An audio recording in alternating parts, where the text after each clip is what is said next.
Tapi boy kano kay isu. Kan na kami report pa iba ko ng kabagay sa idol kam. Bakit kan ni kay isu yung pa iba hasura. Mga yung pa iba kalang amang kampon sa ng ibi. Lagi kinayalam yung pi, malagi sa pangalan pa iba pangalam sa kanya. We are not fit to be position ng ibi. Bagay pa iba kijiti ni. Nginyakan ko yung kawan ko assembly. Pang flag off, pang communication, para bang tren.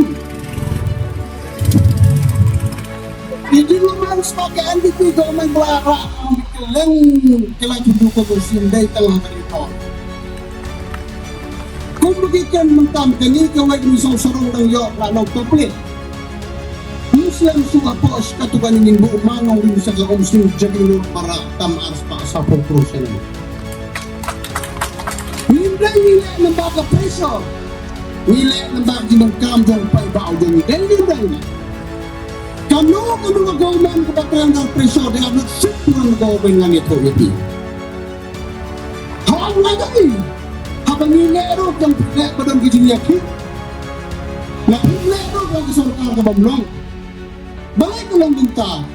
Kasorkar NPP ng ang ipi. Kadang kasorkar belisensya ng umuwi yung baita. Tentang ni Jong Simi karay mga rebray. Meron. Nagmataki jinda. Kinoyalam kindo saula ray ni kihapan randido. Dainon.